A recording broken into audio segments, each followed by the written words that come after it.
সুপ্রিয় সুধী, কাছে কিংবা দূরের, দেশে কিংবা প্রবাসের যে যেখান থেকে আজকে আমাদের এই ক্ষুদ্র আয়োজনে সংযুক্ত হয়েছেন, আপনাদের প্রত্যেকেই জানাচ্ছি আজকের এই মেঘলা দিনের টাপুর টুপুর বৃষ্টির নান্দনিক শুভেচ্ছা। আজকে আমাদের বক্তব্যের যে বিষয় নির্ধারিত হয়েছে সেটি হলো পথের পাঁচালী। আপনারা জানেন, পথের পাঁচালী বিভূতিভূষণ বন্দ্যোপাধ্যায় কর্তৃক বিরচিত খুব চমৎকার একটি উপন্যাস, যেটি 3টি খণ্ডের এবং 35টি পরিচ্ছেদের সমন্বয়ে তৈরি হয়েছে। তার প্রথম খণ্ডটি ছিল বল্লালী বালাই, দ্বিতীয় খণ্ডটি ছিল আম আটির ভেপু এবং তৃতীয় খণ্ডটি ছিল অক্রুর সংবাদ।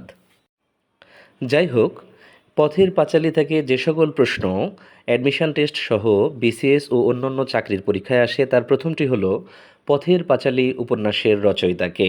চলুন অপশানগুলো দেখে নেওয়া যাক। প্রথমেই বলা হচ্ছে বিভূতিভূষণ বন্দ্যোপাধ্যায়, শরৎচন্দ্র চট্টোপাধ্যায়, সত্যজিৎ রায় এবং টি.ডব্লিউ. ক্লার্ক ও তারাপদ মুখার্জি।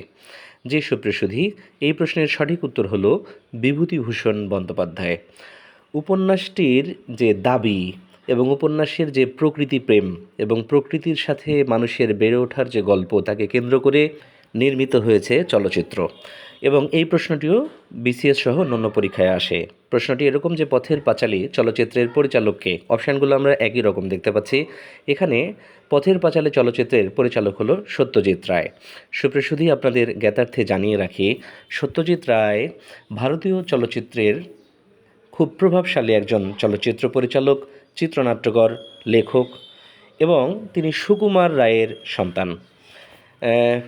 তিনি 1955 সালে এই পথের পাঁচালী চলচ্চিত্রটি নির্মাণ করেছিলেন এবং 1956 সালেই সেটি কান চলচ্চিত্র উৎসবে সেরা মানবদলিল পুরস্কার অর্জন করে নেয়।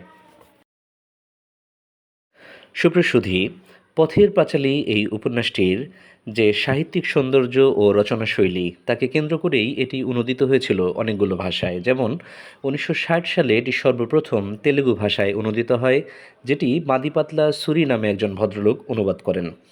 পরবর্তীতে 1968 সালে এটি ইংরেজিতেও অনুবাদ করা হয় এবং এই প্রশ্নটিও পরীক্ষায় আসে, যেখানে বলা হয় পথের পাঁচালী উপন্যাসটি ইংরেজিতে অনুবাদ করেন কে। এই প্রশ্নের অপশানগুলো আমরা একই রকম দেখতে পাচ্ছি, যে বিভূতিভূষণ বন্দ্যোপাধ্যায়, শরৎচন্দ্র চট্টোপাধ্যায়, সত্যজিৎ রায়, টি.ডব্লিউ. ক্লার্ক ও তারাপদ মুখার্জি। এই প্রশ্নের সঠিক উত্তর হলো টি.ডব্লিউ. ক্লার্ক ও তারাপদ মুখার্জি।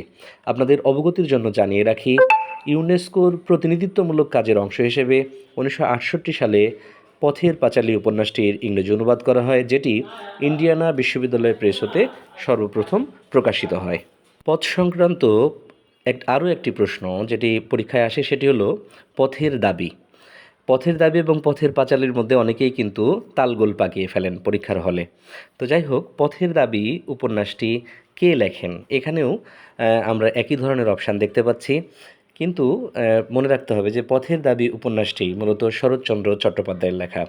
আপনাদের সদয় অবগতির জন্য জানিয়ে রাখি যে পথের দাবি একটি রাজনৈতিক উপন্যাস এবং এটি 1926 সালে অর্থাৎ 20 শতাব্দীর প্রথম ভাগে এটি প্রকাশিত হয়। এটি মূলত ভারতে ব্রিটিশ উপনিবেশিক শাসনের বিরুদ্ধে রচিত হয়েছিল। উপন্যাসটিতে আমরা দেখতে পাই একজন অসাধারণ বিপ্লবী সব্যসাচী ও তার সাথীরা কিভাবে ব্রিটিশদের বিরুদ্ধে সংগ্রাম করেছে এবং ব্রিটিশরা এই উপন্যাসটিকে ভারতে নিষিদ্ধ ঘোষণা করেছিল। সুপ্রসুধী, এই ছিল আমাদের আজকের ক্ষুদ্র আয়োজনে। আপনারা যে যেখানেই থাকবেন, ভালো থাকবেন, সুস্থ থাকবেন, ইংলিশ রাউন্ডের সাথেই থাকবেন। ধন্যবাদ সবাইকে। আর হ্যাঁ, অবশ্যই মনে করে আমাদের এই চ্যানেলটিতে লাইক, কমেন্ট, শেয়ার ও সাবস্ক্রাইব করবেন। আবারও ধন্যবাদ।